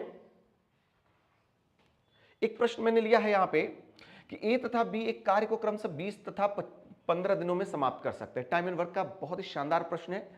ए और बी क्रमशः, तो हम लिखते हैं कि चलो ए है बी है, ए काम करता है 20 दिन में और बी करता है 15 दिन में। उन दोनों ने मिलकर 6 दिन कार्य किया। सबसे पहले हमें क्या करना चाहिए, इसका एलसीएम निकाल लेना चाहिए। 20 15 का 60 होता है जिसे हम टोटल वर्क कहेंगे, और फिर इसमें डिवाइड करके ये एफिशिएंसी निकाल लेंगे कि भाई 20 दिन में अगर 60 काम कर रहा है तो पर डे कितना काम कर रहा है, और ये कर रहा है 4 काम। अब इसके अकॉर्डिंग चलेंगे कि पर डे ये 3 यूनिट काम कर रहा है, 4 यूनिट काम कर रहा है, टोटल वर्क जो है हमारा 60 यूनिट है।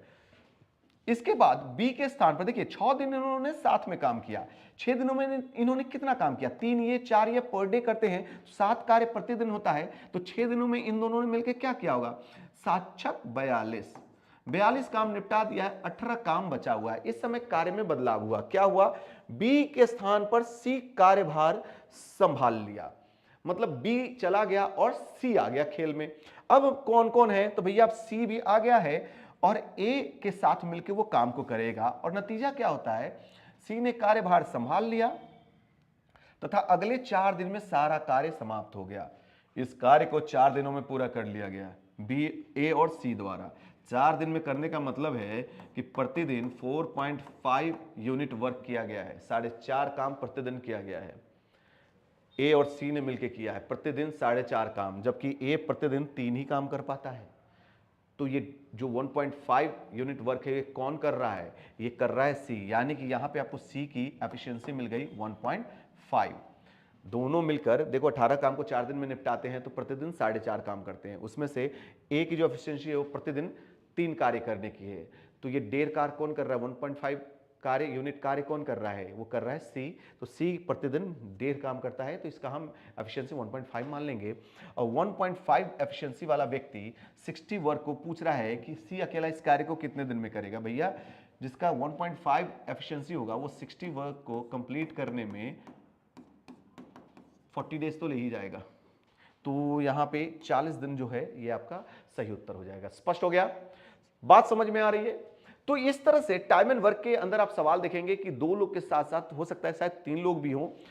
एक और प्रश्न में आपको जरूर बोलूंगा कि आप ध्यान रखें, जब ए की एफिशिएंसी बी की कुछ गुना होती है तो वो बहुत ही सरल है, वो भी प्रश्न है, आप लोग कई बार बनाए होंगे अगर थोड़ा बहुत भी आपने प्रैक्टिस किया है तो वो सबसे इजी प्रश्न होता है, लेकिन उसके ऊपर भी आप अपना ध्यान जरूर रखिएगा। ठीक है, और क्या कुछ हो सकता है, एक टंकी के ऊपर भी प्रश्न देखिए। टाइम एंड वर्क में का एक पार्ट है नल और टंकी, और नल और टंकी से खूब प्रश्न पूछे जाते हैं क्योंकि इसमें नेगेटिव वर्क का कॉन्सेप्ट है। चलिए एक सवाल बनाते हैं उससे रिलेटेड। एक नल खाली टंकी को 8 घंटे में भर देता है, परंतु टंकी में छेद होने के कारण इसे भरने में 2 घंटा अधिक लगते हैं। कहने का मतलब है कोई नल ए है वो तो 8 घंटे में टंकी को भर देता है, लेकिन अगर इस ए के साथ बी भी वर्क करने लगे तो लीकेज के कारण 2 घंटा ज्यादा लग जाता है टंकी को भरने में, यानी 8 घंटे में नहीं टंकी 10 घंटे में भरने लगती है। अब यहां से हम अगर बनाएं, सबसे पहले टाइमिंग की एलसीएम ले लेंगे जो कि होता है 40, इसके बाद एफिशिएंसी निकालेंगे तो 5 और 4। भाई देखो कहने का मतलब है कि ए जो है प्रति घंटे 5 लीटर अगर जल भर रहा है तो बी के साथ वर्क करने पे 4 ही भर पा रहा, तो ये 1 लीटर पानी कहां जा रहा है, 1 लीटर पानी बी जो है वो बाहर कर रहा है प्रति घंटे। ठीक है, तो यहां पे हम बी की एफिशिएंसी देखें कि ए की एफिशिएंसी 5 है, ए प्लस बी की एफिशिएंसी 4 हो जा रही है। क्यों, क्योंकि बी की एफिशिएंसी -1 है। माइनस यहां पे दर्शा रहा है कि बी पानी को बाहर कर रहा है। ठीक है, तो अगर भरी टंकी को खाली करने में या छेद कितना समय लगाएगा, जो बी है ये भरी टंकी को कितना देर में खाली कर देगा, भैया 1-1 लीटर खाली करेगा ना, तो 40 लीटर खाली करने में उसको 40 घंटे लग जाएंगे। क्या बात समझ में आ रही है, 40 घंटा जो होगा यहां पे आपका सही उत्तर हो जाएगा। स्पष्ट है, 40 घंटा में ये टंकी, भरी हुई टंकी खाली हो जाएगी। ठीक है, एक टॉपिक जो कि बहुत ही ज्यादा महत्वपूर्ण है, time and distance. Time and distance से मैं एक बात बता दूं, इसके दो प्रश्न खूब चलते हैं। एक तो बहुत ही आसान रहता है, जिसमें सिर्फ आपको बता देगा इतने घंटा में इतना दूरी चला या इतने मिनट में इतना किलोमीटर चला, इस टाइप से देके बोलेगा इसकी चाल किलोमीटर प्रति घंटा में बताएं। मतलब इतना आसान कि अगर किसी ने टाइम एंड डिस्टेंस स्टार्ट किया है तो इसी प्रश्न को पहले बनाता है। वो दे देगा कि 60 मीटर की दूरी 5 मिनट में तय करता है, तो किलोमीटर प्रति घंटा में इसकी चाल क्या होगी। कोई भी बता देगा कि भाई अगर 60 मीटर, अगर मान लो कि 60 मीटर चला है और 12 सेकंड में चला है, सपोज सेकंड में अगर चला है तो 5 मीटर पर सेकंड स्पीड हो गई तो 18 किलोमीटर प्रति घंटा आएगा, या जो भी आंकड़े होंगे इजीली वो बना सकता है। एक सवाल ये देखिए, इसके अंदर बोलता है कि अलग अलग टाइम पे लोग दौड़ेंगे और यह है रिलेटिव स्पीड के ऊपर प्रश्न। एक ट्रेन इधर से चली, एक ट्रेन इधर से चली, कितने बजे मिलेगी। एक चोर भागा, पीछे से सिपाही दौड़ा, कितने बजे पकड़ लेगा। इन सब में रिलेटिव स्पीड होता है। और इस प्रश्न के अंदर रिलेटिव स्पीड पे ये प्रश्न है कि एक चोर भागा, उसके कुछ देर बाद सिपाही उसे पकड़ना शुरू करता है। इंपॉर्टेंट ये होता है कि जब सिपाही दौड़ना शुरू करता है तो चोर उस समय तक कितना भाग गया हुआ है, और इसी रिलेटिव डिस्टेंस को रिलेटिव स्पीड से चेज किया जाता है और कितना समय लगेगा इजी वे में निकाल लिया जाता है। फॉर एग्जाम्पल, एक चोर दोपहर 2:30 बजे एक कार चुराकर 60 किलोमीटर प्रति घंटा की चाल से कार चलाकर भागा। कार के स्वामी यानी मालिक को 3 बजे कार चोरी का पता चला। कितने देर बाद चला? आधे घंटे बाद। तब तक चोर ने क्या किया? 60 की रफ्तार से भाग रहा है तो 30 किलोमीटर तो भाग चुका है, पता चला, तथा उसने दूसरी कार द्वारा 75 किलोमीटर प्रति घंटा की दर से उसका पीछा किया। देखो, जैसे ही 3 बजे जो ऑनर है गाड़ी का, वो दूसरी गाड़ी से उसका पीछा करना शुरू करता है तो चोर आधे घंटे में भाग चुका होता है 30 किलोमीटर। अब इस 30 किलोमीटर को कितना समय लगेगा पकड़ने में, अगर मालिक के पास रिलेटिव स्पीड 15 की है, 60 की रफ्तार से चोर भाग रहा है, 15 की रफ्तार से ऑनर पकड़ रहा है, तो ज्यादा तेजी से तो पकड़ ही लेगा। रिलेटिव स्पीड दोनों के बीच क्या है? 15 किलोमीटर प्रति घंटा। 15 किलोमीटर प्रति घंटा की चाल से कितने समय में 30 किलोमीटर पकड़ा जा सकता है? भैया 2 घंटे लगेंगे, बस और कुछ नहीं। 2 घंटे लगेंगे। 2 घंटे कहां से? जब ऑनर ने स्टार्ट किया वहां से 2 घंटे में उसे पकड़ लिया। तो ऑनर चला कितने बजे था? भाई ऑनर चला था 3 बजे, तो 5 बजे जो है इस चोर की गर्दन वो दबोच लेगा। आई बात समझ में? प्रश्न के अंदर ऐसा है, ठीक है। तो ठीक 5 बजे ये चोर पकड़ा जाएगा। टाइम एंड डिस्टेंस में रिलेटिव स्पीड के ऊपर खूब प्रश्न पूछे जाते हैं, ठीक है। एक और प्रश्न देखें कि एक व्यक्ति जब अपनी चाल कुछ प्रतिशत बढ़ा देता है, 25% बढ़ा देता है, तो वह घर से ऑफिस 10 मिनट पहले पहुंच जाता है, तो बताइए वास्तविक चाल से चलने पर उसे कितना समय लगेगा। एक बहुत ही फेमस क्वेश्चन है जिसके अंदर आपको बोलेगा कि कोई व्यक्ति अपनी स्पीड को कुछ गुना कर लेता है, चाहे वो बढ़ाए या कुछ गुना कम कर ले। इस स्थिति में बोलेगा कि अगर इसके कारण उसे 10 मिनट की बचत हो गई या इतने मिनट वो लेट हो गया, तो वास्तविकता में वो कितने समय में पहुंचने वाला था। ये सवाल मतलब बनाने से पहले ही समाप्त हो जाता है। क्यों ऐसा मैं बोल रहा हूं? तो देखिए, चाल को 25% बढ़ाने का मतलब है कि आपने अपने स्पीड को 5/4 टाइम्स किया। 125% कर लिया ना, 100 से 125 कर लिया। 125% का मतलब क्या है? 5/4। आपने अपनी स्पीड को 5/4 गुना कर लिया, और ऐसा करके आपने क्या बचाया? 10 मिनट। देखो, ऑफिस 10 मिनट पहले पहुंच जाता है। अगर यह बताया है कि जितने समय पहुंचता था और जितने समय पहुंच गया, इनका अंतर अगर दिया है, जैसे अंतर दिया ना कि 10 मिनट पहले पहुंच गया, यह नहीं बताया कि 1 घंटे में पहुंचा कि 2 घंटे में पहुंचाया। उसने जवाब है इसमें सवाल के अंदर क्या बताया कि 10 मिनट के अंतर से पहुंचा, पहले ही पहुंच गया। तो जब अंतर देता है तो इस फ्रैक्शन का अंतर हम यूज करते हैं। पूरा समय देता तो पूरे फ्रैक्शन से ही गुना करते। भाई किस में? देखो, अंतर दिया है 10 मिनट, इसमें हमें गुना करना है इस फ्रैक्शन के अंतर से। अंतर मतलब सर, जो न्यूमरेटर है, अंश है, वो यथावत रहेगा, और हर की जगह पे हम लिखेंगे इन दोनों नंबर्स का डिफरेंस, यानी 5 और 4 का डिफरेंस 1। उत्तर हो गया 50 मिनट। आई बात समझ में?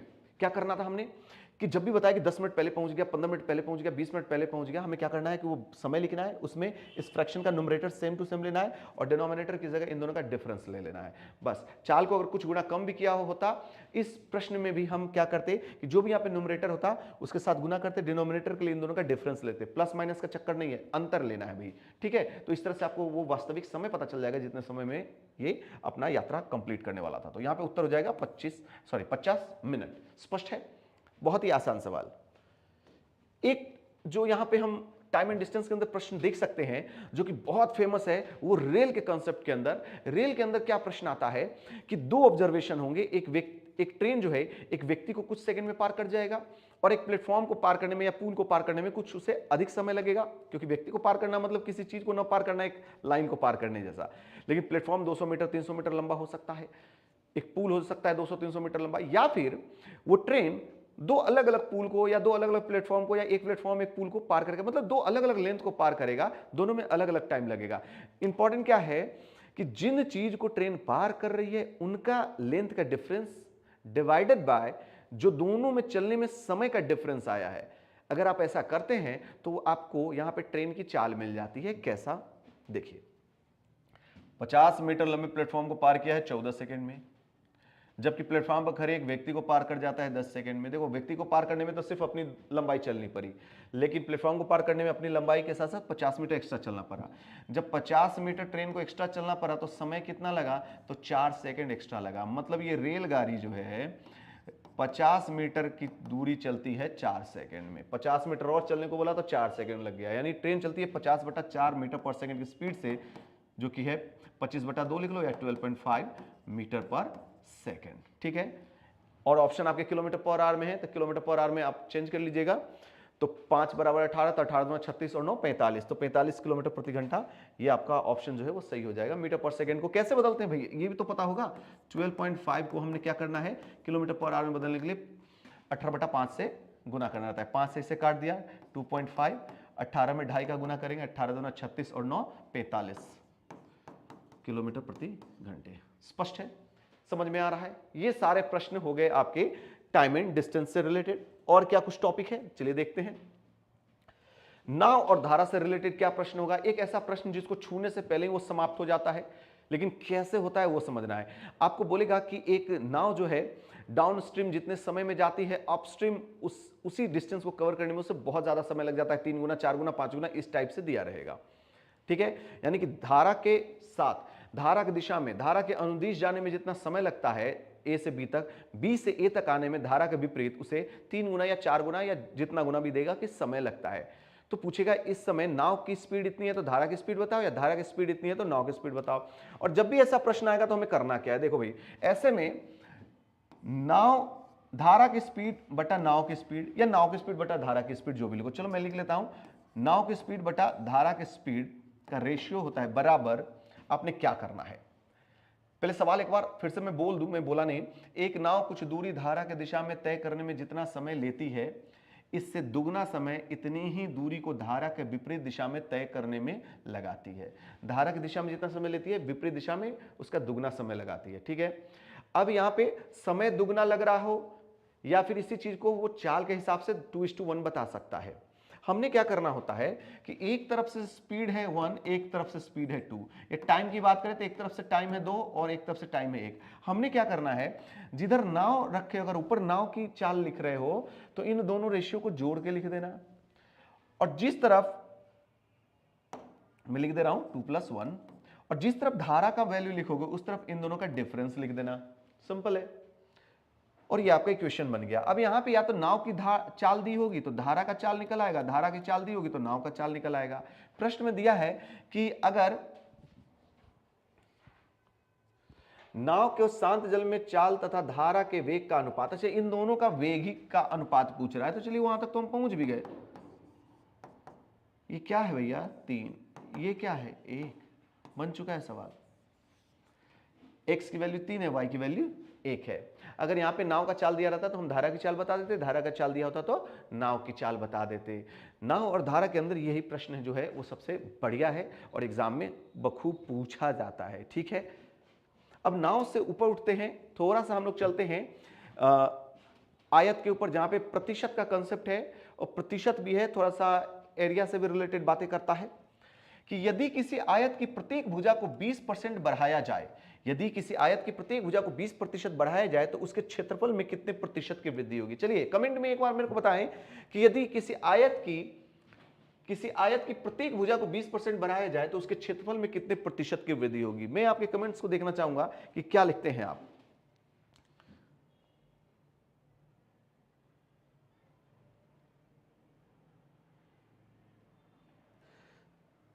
सतीश कुमार पूछते हैं, सर आपसे एक बात पूछना है, टेक्निकल में आईटीआई फीटर से क्वेश्चन भी आएगा, प्लीज रिप्लाई। शायद ये पूछना चाहते हैं टेक्नीशियन की जो वैकेंसी है उसके अंदर क्या अगर वो फीटर से हैं तो फीटर के क्वेश्चन आएंगे। देखिए अभी तक जो सिलेबस है उसमें उसके अकॉर्डिंग मैं बोलूंगा कि बिल्कुल भी नहीं। ठीक है, टेक्नीशियन का जो सिलेबस है उसमें कोई टेक्निकल क्वेश्चन की ही चर्चा नहीं है, जो कि बहुत ही दुख का विषय है। टेक्नीशियन के पद पे बहाली होना है, एक भी प्रश्न टेक्निकल के नहीं होंगे। ठीक है, उसका सिलेबस मैं आपको बता दूं थोड़ा सा। जो वहां पे मैथ्स है वो 20 नंबर का 25 नंबर का होना है, और रीजनिंग भी 25 नंबर का होना है, साथ में 40 नंबर का साइंस रहने वाला है, और 10 नंबर का करंट अफेयर्स रहेगा। कुछ इस प्रकार का इसका सिलेबस है टेक्नीशियन का। तो टेक्निकल की कोई वहां पे चर्चा नहीं है। लेकिन आपको अगर एएलपी के स्टूडेंट है, मैं इससे अलग बात कर रहा हूं, अगर एएलपी का अगर आप एग्जाम दे रहे हैं तो उसके सीवीटी 2 में एक अलग से पेपर है जो टेक्निकल का, वो आपको क्वालिफाई करना होगा। 35% मार्क्स वहां पे रखने हैं। ठीक है, स्पष्ट तौर पे आपको उत्तर मिल गया होगा। अगर उत्तर मिल गया है तो एक बार मुझे सूचित कर दें। बाकी मैं इस प्रश्न को लेकर देख रहा हूं, सतीश मैंने आपको उत्तर कर दिया है, तब तक आप ये मुझे लिख रहे हो कि सर उत्तर नहीं, सर रिप्लाई नहीं कर रहे। मैंने रिप्लाई कर दिया है, तो आप प्लीज एक बार मुझे क्लियरली बता दें कि क्या ये बात आपके समझ में आ गई है, आप बिल्कुल स्पष्ट हैं। देखो बच्चों, ऐसा नहीं है कि मैं रिप्लाई नहीं करूंगा। जो आपके मन में जितने भी डाउट हैं, न सिर्फ इस लाइव सेशन के अंदर, बल्कि आप हमारे आइडियल ग्रुप के व्हाट्सएप ग्रुप के अंदर भी आप जो भी चैट करते हैं, मैं उनके ऊपर रिप्लाई जरूर करता हूं। अगर आप नहीं जुड़े हैं तो आप जुड़ सकते हैं। आप इस वीडियो के डिस्क्रिप्शन में सारे नंबर दिए हुए हैं, सारे डिटेल्स दिए हुए हैं, आप वहां से जुड़ सकते हैं आइडियल टेक्निकल क्लासेस से, और आइडियल टेक्निकल क्लासेस के ऐप को डाउनलोड कर सकते हैं, जहां पे रोज नए अपडेट्स आपको मिलते रहते हैं। ठीक है, ठीक है सतीश कुमार धन्यवाद कर रहे हैं, थैंक यू। चलिए, आप सबने उत्तर सही किया है मेरे बाबू। देखो, आयत की प्रत्येक भुजा को अगर 20% बढ़ा दोगे ना, तो उसका एरिया जो है वो कितने दफा बढ़ जाएगा, तो 20 + 20 यानी कि 44% बढ़ जाएगा। ठीक है, क्योंकि ये होता है L × B, लंबाई गुने चौड़ाई, तो यहां भी 20% इंक्रीज किया, उतने पे नहीं रुका, इधर भी 20% इंक्रीज किया, फाइनली 20 कितना हो जाता है, 44। ये बहुत ही साधारण सी बात है। अगर किसी के मन में क्यों सर, तो आप इसे जिस भी तरीके से देखिए, एक छोटा सा फॉर्मूला है 20 + 20 + 20 × 20/100, जो कि इधर में 4 हो जाता है, यही 44% को बनाता है। ठीक है, ठीक है, स्पष्ट हो रहा है। क्षमा चाहूंगा, क्या ये बात पूरी आपको स्पष्ट हो गई है? एक और बात मेरा ध्यान रखना, इस बार सवाल में बदलाव और धोखा हो सकता है। क्या सवाल हो सकता है? सेम प्रश्न रहेगा, यदि किसी आयत के प्रत्येक भुजा को 20% बढ़ा दिया जाए, तो यहां पे क्षेत्रफल की जगह अगर दे दें कि परिमिति या परिमाप कितना प्रतिशत वृद्धि होगा, तो क्या यह बताया जा सकता है? क्या यह बताया जा सकता है? यदि बताया जा सकता है तो कितना होगा, यह मेरे को कमेंट में जरूर लिखना। अगर अभी आप ऑनलाइन हैं तो अभी कमेंट करें, और अगर कोई स्टूडेंट इसे ऑफलाइन में बाद में देख रहा है तो जरूर कमेंट में लिखना कि इसका उत्तर क्या होना चाहिए, परिमाप क्या होगा, परिमाप पे कितने प्रतिशत की वृद्धि होगी, पैरामीटर पे क्या इसका इंपैक्ट होगा, कितने % का इंपैक्ट होगा। ठीक है, फिलहाल स्टूडेंट आप इसको आंसर कर सकते हैं। आप आंसर करें तो मैं नेक्स्ट क्वेश्चन की ओर भी चलूं। बिल्कुल, हमारा सेशन बिल्कुल अब एकदम आखिरी अपने अंत की ओर पहुंचता हुआ। अभी जी बिल्कुल, ये मैं एक्सपेक्ट कर रहा हूं फर्स्ट डे के लिए। आप में से कोई पूछ रहा है, मैं बोल रहा हूं कि ये एक्सपेक्ट मैं कर रहा हूं कि फर्स्ट डे में इतने सारे जो टॉपिक हैं इसके अंदर से प्रश्न रहेंगे। इसके अलावा मैथ्स में मैंने 25 टॉपिक तकरीबन पकड़ने की कोशिश की है, जबकि इससे बाहर भी टॉपिक्स हैं, वहां से भी 1-2 प्रश्न तो जरूर बनेंगे। लेकिन आज यहां पे इतना, फिर मैं डे सेकंड के लिए भी कुछ आपको बातें बताऊंगा कि कौन सा, जैसे फर्स्ट डे का जब आ जाता है स्कोर, तो उससे पता चल जाएगा कि और कौन से टॉपिक हैं जिसके अंदर हमें जाने की आवश्यकता है। ठीक है, नेक्स्ट हम चलते हैं, आगे बढ़ते हैं। कि स्टूडेंट लोग का आंसर थोड़ा सा यहाँ पे गलत आ रहा है। सब लोग कहना चाह रहे हैं कि सर मोहिता, बिल्कुल,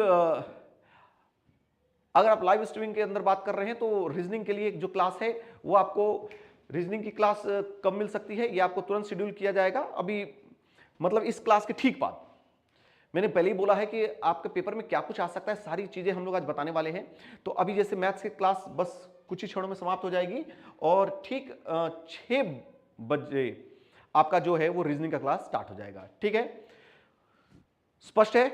ओके, 10 मिनट का बीच में ब्रेक रहेगा और उसके बाद ठीक 6 बजे आपका रीजनिंग का क्लास स्टार्ट हो जाएगा। चलिए आगे बढ़ते हैं। अच्छा, इसके संदर्भ में उत्तर में देख रहा हूं कि बच्चे जो हैं वो नहीं कर पा रहे हैं और ज्यादातर 44 करके परिमिति के बारे में बताया जा सकता है। बिल्कुल बताया जा सकता है, अगर प्रत्येक भुजा को 20% बढ़ाया जाएगा तो परिमिति भी जो है वो 20% इंक्रीज होगी। ठीक है, प्रत्येक भुजा को अगर 20% बढ़ाया जाएगा तो परिमिति 20% ही इंक्रीज होगी। इस बात का आप ख्याल रखिएगा कि ऐसा ना हो कि परिमिति पूछ ले और आप हमेशा की तरह एरिया मार के चले आए 44%। बस 2 दिन बाद आपका पेपर है तो अवेयर रहिएगा। एक आखिरी प्रश्न चलते चलते, और ये प्रश्न है बड़ा खास। खास क्यों है कि 12 प्लस, ये रूट के अंदर लगातार चलता रहता है, एक नंबर चलता रहता है, प्लस प्लस प्लस रहता है या माइनस माइनस माइनस रहता है। इसके अलावा कई इसमें वैरायटी आप जानते होंगे, गुना भाग सब कुछ रहता है। जैसे अगर यहीं पे गुना गुना रहता, सपोज 12 12 12 12, में वेट कर रहा हूं कि आप लोग इस प्रश्न का उत्तर करें, इस प्रश्न का उत्तर करें कि ABCD क्या होगा। तब तक मैं यहां पे कुछ बातें बता रहा हूं कि 12 और ये डॉट डॉट डॉट इंफिनिटी तक अगर चल रहा है तो इसका उत्तर होता है 12। यहीं पे अगर 12 12 12 और ऐसे 3 या 4 बार लिख के छोड़ देता है और उसके आगे नहीं लिखता है इंफिनिटी, तब यहां पे उत्तर होता है 12 का पावर, कितने रूट लगे, 1 2 3 4, तो 4 2 का पावर 4 होता है 16। तो हमने लिखना है इसका पावर 15/16। 16 नीचे लिखेंगे, जो 16 आ रहा है ना 4, ये कितने स्क्वायर रूट लगे हैं, 2 के ऊपर पावर डालेंगे, जो भी आएगा 16, डिनोमिनेटर में पावर के 16 लिखेंगे और न्यूमरेटर में उससे 1 कम लिखते हैं, तो ये उत्तर हो जाता है, ये हो जाता है। फिलहाल मैंने प्लस वाला किया है तो चलते चलते माइनस भी बता दूंगा, लेकिन प्लस वाले के उत्तर करें कि ए होना चाहिए, बी होना चाहिए, सी होना चाहिए, डी होना चाहिए, क्या होना चाहिए। और सारे स्टूडेंट जो है यहाँ पे, एक स्टूडेंट है शिवम लोढ़ी, उन्होंने सही उत्तर किया है, बाकी ऑलमोस्ट जो स्टूडेंट हैं वो गलत उत्तर कर रहे हैं। ओके, वीरेंद्र गोराई, बिल्कुल आपका उत्तर सही है। ठीक है, अभी थोड़ा सा उत्तर में बदलाव आने लगा है तो कुछ लोग सही उत्तर कर पा रहे हैं। देखिए मैं आपको बता दूं, आप सबने रट मारा है इसको कि ये जो नंबर होता है इसे 2 कंसेक्यूटिव नंबर में एक के डिफरेंस पे अलग अलग करना है गुणनखंड इसका, यदि हो सके तो 3 गुना 4 होता है 12। तो अगर प्लस वाला प्रश्न है तो 4 उत्तर होता है और यहां माइनस माइनस लगा होता तो 3 उत्तर होता है। लेकिन बाबू इस प्रश्न के होते हैं 2 उत्तर सदैव। ये जो दोनों गुणनखंड है अगर प्लस यूज किया गया है तो बड़ा वाला नंबर जो है वो पॉजिटिव रहेगा और छोटा वाला नंबर जो है वो नेगेटिव होगा। मतलब इसके 2 उत्तर होंगे इस प्रश्न के, 4 बड़ा वाला नंबर पॉजिटिव और छोटा वाला नंबर जो है वो नेगेटिव के साथ होगा, यानी कि ये भी सही है और ये भी सही है, अर्थात उत्तर डी जो है इसका परफेक्ट आंसर है। ठीक है, यहीं पे अगर माइनस माइनस प्रश्न के अंदर लगा होता तो यहीं पे आप जानते हो कि 3 आपका उत्तर होता है ना, लेकिन 3 ही नहीं, आपको 3 के साथ साथ -4 को भी कंसिडर करना होगा। तो ऑप्शन में अगर यही यही लिखे रहते हैं, ऑप्शन में जब ये आ गया ये भी आ गया, दोनों बराबर उत्तर हैं। ऐसा नहीं कि ये उत्तर है ये छोटा वाला उत्तर है, नहीं भी छोड़ भी सकते, ना ना ना ना, दोनों उत्तर है। अगर ये ऑप्शन में आ गया तो जितना वैल्यू इसका है उतना ही वैल्यू इसका भी है, तो आपको ऑप्शन डी जरूर रहेगा। स्पष्ट है? अब आप पूछेंगे सर दोनों रहेगा ऑप्शन डी नहीं रहेगा तो क्या करेंगे, ये सब फालतू की बातें हैं। ऐसा नहीं होगा, अगर दोनों प्रश्न देगा तो ए तथा सी टाइप से जरूर देगा, है ना, ये जरूर देगा। 2 सही उत्तर देकर नहीं छोड़ सकता, नहीं तो फिर इसके बाद क्या होता है, सुधार होता है, फिर क्या होता है, नंबर्स मिलते हैं उसके, नॉर्मलाइजेशन में यही सब तो ऊपर नीचे होता है। ठीक है, तो मैं आज यहाँ पे इतने ही बातों के साथ अपने इस क्लास को विराम दूंगा। हम लोग फिर कल शाम को इसी समय मिलेंगे, लेकिन याद रहे कि ठीक 6 बजे से आपका जो है वो रीजनिंग का क्लास स्टार्ट होगा, साथ ही साथ CBT 2 से रिलेटेड भी कुछ जानकारियां आपको मिलेंगी। इसके अलावा जो मैं एक बात बता दूं कि कल पेपर कैसा होता है फर्स्ट डे पे, उससे रिलेटेड हमारा टॉपिक रहने वाला है शाम को ठीक 6 बजे, तो वो क्लास आप बिल्कुल भी मिस ना करें। कल शाम को 6 बजे हम लोग मिलेंगे। और चलते चलते कल जिन स्टूडेंट लोग का एग्जाम है उनको मैं बता दूं कि जैसे ही आपका पेपर स्टार्ट होता है तो किसी भी प्रकार का जो घबराहट है उन सबको अलग रखिए। आज कुछ करने का दिन है, डरने का दिन नहीं है। जो भी आपके पास नॉलेज है उसको बिल्कुल आप इस्तेमाल करिए। समय समय पर खुद को जगाइएगा क्लास के अंदर। जैसे होता क्या है कि कई बार हम सवाल बनाने में इतने खो जाते हैं कि हमें समय का आभास नहीं होता। तो समय समय पर खुद को बूस्ट करना है कि ऐसा तो नहीं कि मैं स्लो हो गया हूं या बहुत ज्यादा थिंकिंग के चक्कर में मतलब टाइम वेस्ट कर रहा हूं। जो क्वेश्चन नहीं आ रहे उन्हें छोड़ना भी है, ऐसा नहीं कि उसके ऊपर क्वेश्चन का टाइम बर्बाद करना है। समझिएगा, अगर आप 75 में 75 प्रश्न लगा के आ रहे हैं तो या तो आप बहुत ज्यादा ही एक्सेप्शनल ब्रिलियंट हैं या फिर बहुत बड़े मूर्ख हैं, नेगेटिव मार्किंग है। तो नेगेटिव मार्किंग का मतलब है कि अगर आप 60 अटेम्प्ट कर रहे हैं तो ठीक है, लेकिन अब 70 प्लस अटेम्प्ट कर जा रहे हैं, मतलब कि कुछ गलतियां भी हो रही हैं। ठीक है, प्रश्न इतना आसान नहीं होना चाहिए। अगर आसान हो गया तो 75 भी मार देना भाई, लेकिन इतना आसान पेपर आने वाला नहीं है। ठीक है, समझ आ रही है बात को? तो कुछ प्रश्न छोड़ने हैं, कम से कम 15 प्रश्न मान के चलिए कि आपके छूटेंगे। मैं नहीं चाहूंगा कि आपका एक भी प्रश्न छूटे, लेकिन एक एवरेज स्टूडेंट के लिए मैं बात कह रहा हूं कि 15 प्रश्न तकरीबन आपके छूटने हैं। तो अगर आरंभ में कुछ प्रश्न नहीं बन रहे हैं तो आपको घबराने की बात नहीं है, आप उसको स्किप करके आगे के प्रश्नों को देखिए और समय रहते एक बार पूरा पेपर देख लीजिएगा। फिर सेकेंड टाइम में उन प्रश्नों को अटेम्प्ट करिए जो थोड़े से टफ लग रहे हैं। पहले तो आसान वाला बना लेना मेरे भाई। समझ आ गई बात? चलिए ठीक है, मिलते हैं अगले सेशन में, जो कि अभी से ठीक 15 मिनट बाद स्टार्ट होगा रीजनिंग का सेशन। तब तक के लिए धन्यवाद।